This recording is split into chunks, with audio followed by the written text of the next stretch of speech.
They said I was too ghetto for corporate law. Too loud. Too much. But when that billionaire walked into my office facing 20 years in prison, he didn't see my skin colour or my accent. He saw the only person who could save him. And baby, I did more than that. Before we get into this crazy story, hit that subscribe button and turn on notifications. Trust me, you're going to want to hear how this whole thing plays out. Drop a comment and tell me, have you ever had someone completely underestimate you? Let's get into it. My name is Brielle Thompson, and I am a criminal defense attorney. 32 years old, partner at a mid-size law firm in downtown Chicago, and I worked my behind off to get here. I'm not one of those lawyers who came from money or had parents who knew judges and politicians. My mama raised me by herself on the South Side, working 3 jobs just to keep the lights on. I went to public school where half the teachers had given up, scraped my way through community college, and then somehow, through scholarships, loans, and sheer stubbornness, I made it through law school. I built my reputation defending the cases nobody else wanted. The messy ones, the impossible ones, the ones where the evidence looked so bad that other lawyers would literally laugh and say, "Good luck with that." But I won more than I lost, and people started to notice. Still, I never forgot where I came from. Every time I walked into that corporate office with my natural hair and my Chicago accent that I refused to code switch away, I was making a statement. I belonged there because I earned it. So picture this. It's a Tuesday morning, and I've already spilled coffee on my cream blouse, which means I'm starting the day looking like a mess. I'm in my office trying to get the stain out when my senior partner, Mr. Harrison, bursts through the door like the building's on fire. He's sweating, which he never does, and he's got this look on his face that's somewhere between panic and desperation. "Brielle, we need you on the Preston case," he says, and I just stare at him because I know that name. Everyone knows that name, Julian Preston, real estate billionaire, 45 years old, accused of fraud and embezzlement to the tune of $300 million. The media was calling it the biggest white-collar crime of the decade. Investors wanted his head on a stick, the FBI was involved, and every major law firm in the city had already turned him down because the case was too hot, too messy, too controversial. And now they wanted me on it. Let me tell you what that really meant. They were desperate. When you're a black woman in corporate law, you learn to read between the lines. They weren't asking me because they thought I was the best. They were asking me because I was their last option. And I had a reputation for taking on cases that looked hopeless. Still, I said yes. Not because I wanted to defend some rich white man who probably thought he was above the law, but because impossible cases were my specialty. And honestly, I needed to prove I could win this one. The day Julian Preston walked into my office changed everything, though I didn't know it then. He came with an entourage. 3 lawyers, 2 assistants, and enough expensive cologne to choke a horse. He wore a suit that probably cost more than my first car, and he had that look that wealthy men always have, like the world was built specifically for their convenience. I stood up from my desk, extended my hand for a professional handshake, and waited for him to take me seriously. His first words to me? "You're the attorney. How long have you been practicing?" Not hello, not nice to meet you, not thank you for taking my case. Just doubt wrapped up in a polite question. I could have let it slide, been sweet and accommodating like they probably expected. But that's never been who I am. I looked him dead in the eye and said, "Mr. Preston, you have 2 choices right now. You can trust that I'm the best shot you've got at staying out of prison, or you can walk out that door and find another lawyer. And good luck with that, because every firm worth their salt has already turned you down." The room went silent. His people looked uncomfortable, but something shifted in his expression. Surprise first, then something that looked like respect. He turned to his entourage and said, "Everyone out. I want to talk to her alone." They filed out, and suddenly it was just the 2 of us. He sat down across from my desk, And for the first time, he actually looked at me like I was a person and not just a last resort. That's when we got to work. I spent the next 2 weeks buried in files. And let me tell you, the case was worse than I thought. The paper trail was damning.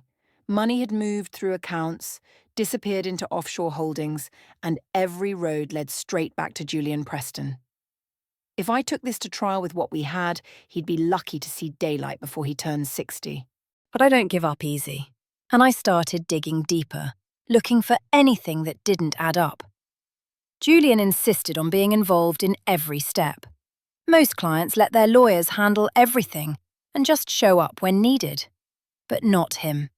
He was at my office late into the night, going through documents with me, asking questions, actually listening when I explained legal strategy. And somewhere in those long nights, I started to notice things. Like how he brought me my favourite coffee without me ever telling him my order. He'd just paid attention. How he remembered that I mentioned my mama's birthday and asked if I'd gotten her something nice. Little things that didn't fit with the arrogant billionaire image I'd built in my head. Then came the breakthrough.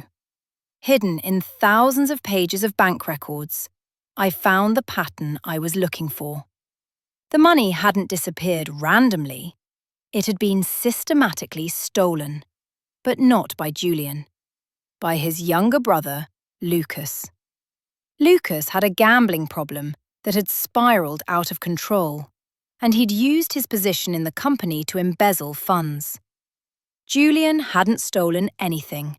He'd just tried to cover it up after he found out, trying to protect his brother from prosecution. When I showed Julian what I'd found, he broke down. This powerful man who commanded boardrooms and closed billion-dollar deals just crumbled in my office chair. "I've lost everything trying to protect him," he said, his voice shaking. "My reputation, my company, maybe my freedom. And he doesn't even care." That's when I saw him differently. Not as the villain the media painted him as, but as a flawed human being who'd made a terrible choice out of misguided love. We all have people we do stupid things for. His just happened to cost $300 million. Our relationship stayed professional, but the lines were getting blurry. One night, we were working late at his penthouse apartment because some of the documents couldn't leave his secure location. He ordered dinner, and we ended up talking, really talking, about life beyond the case. He told me about growing up with parents who were never around, who measured love in trust funds and boarding schools. How he'd built an empire, but never really built a life. How lonely it was at the top. I shared stories about my mama, about watching her come home exhausted every night, but still finding energy to help me with homework. About the pride in her eyes when I graduated law school. About understanding what real wealth actually meant. And then there was this moment. Our eyes met across the table, and something passed between us that had nothing to do with depositions or defense strategies. The air felt different, charged. He leaned in slightly, and I felt my heart racing in a way that had nothing to do with stress about the case. I stood up so fast, I nearly knocked over my wine glass. "This is inappropriate, Mr. Preston," I said, grabbing my bag. "I'll see you in court tomorrow." I left before he could respond, but as I rode the elevator down 43 floors, my hands were shaking. Because I'd felt it too. And that terrified me. The media circus around the trial was brutal. Every day there were cameras, reporters shouting questions, and the internet doing what the internet does best, tearing people apart. They came for me especially hard. Comments about how I was a diversity hire, how I only got the case because of affirmative action, how I was probably sleeping with my client. That last one stung because I'd worked so hard to keep things professional, but they assumed the worst anyway. Even my own family questioned me. My cousins straight up asked why I was defending some rich white man when there were black folks who needed lawyers and couldn't afford them. It hurt because I understood where she was coming from, but she didn't understand that this was my job. This was how I made a living, and winning this case would open doors to help even more people. Julian saw one of the particularly cruel headlines about me one morning. I was in the conference room trying to hold it together, but he could tell I was upset. The anger on his face surprised me. Not at me, for me. "These people don't know you," he said, his voice tight with fury. "They don't know how hard you work, how brilliant you are, how much you've overcome to be here. But I do. I see you." Nobody had ever said anything like that to me before. And in that moment, I knew I was in trouble. Because this wasn't just attraction anymore. This was something deeper. The trial started on a Monday in October. The courtroom was packed with reporters, investors who'd lost money, and people who just wanted to watch a billionaire fall. The prosecution came out swinging with all that evidence, making Julian look like the greediest man alive. But I'd prepared for this.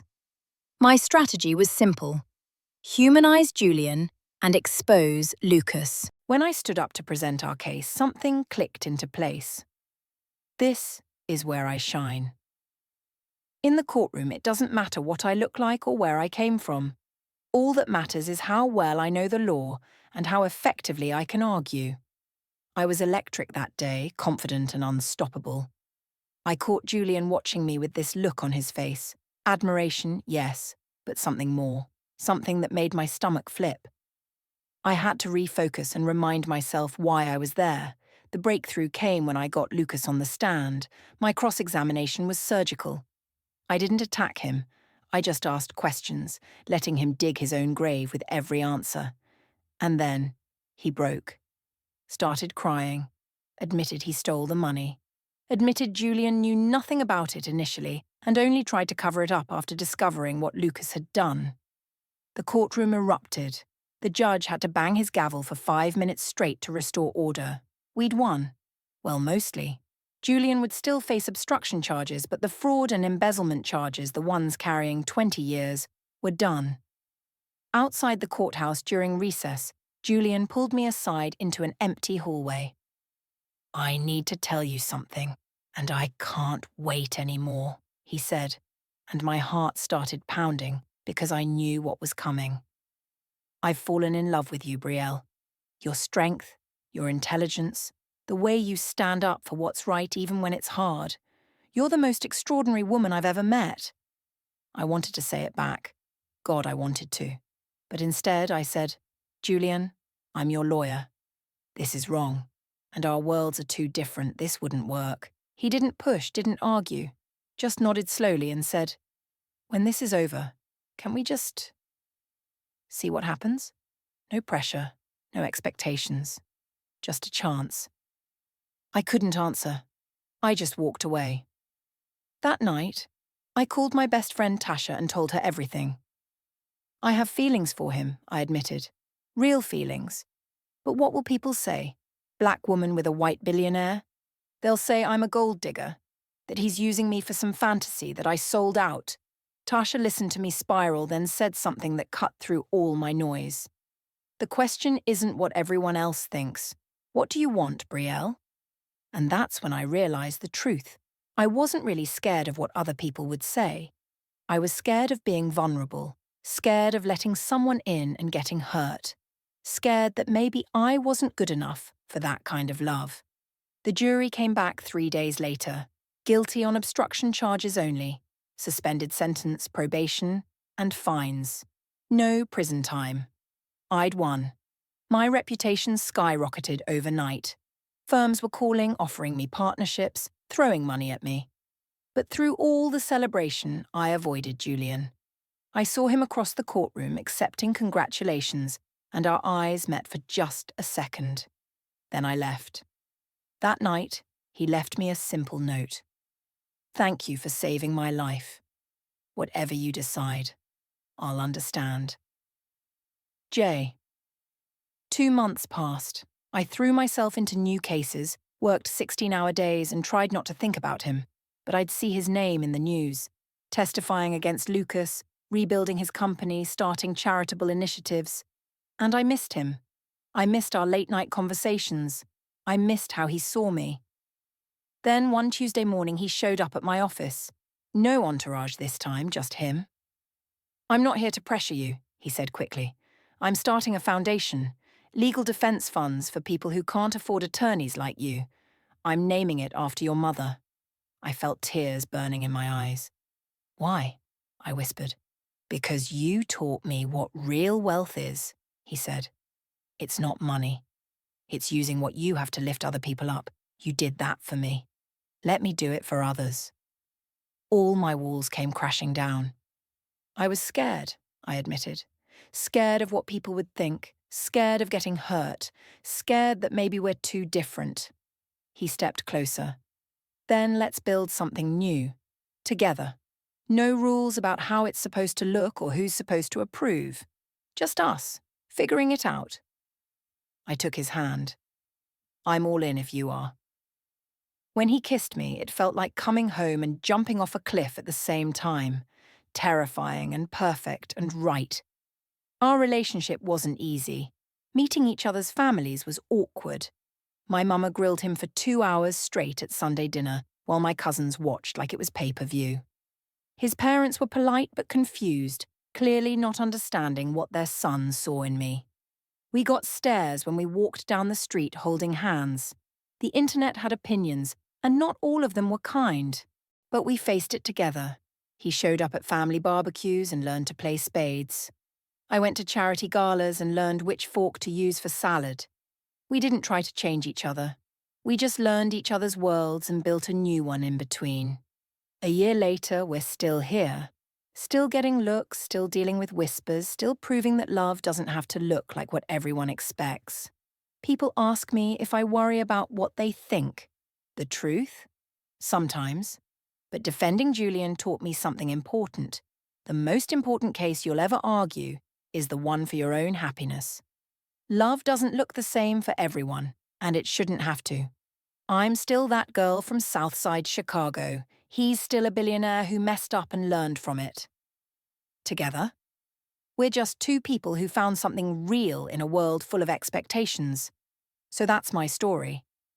If you made it this far, drop a blue heart in the comments. Tell me what you think. Do opposites really attract? Have you ever taken a chance on love that scared you? Subscribe for more real talk and stories that'll make you think. Until next time, remember this. Never let anyone tell you where you belong. You belong wherever you choose to stand. Peace.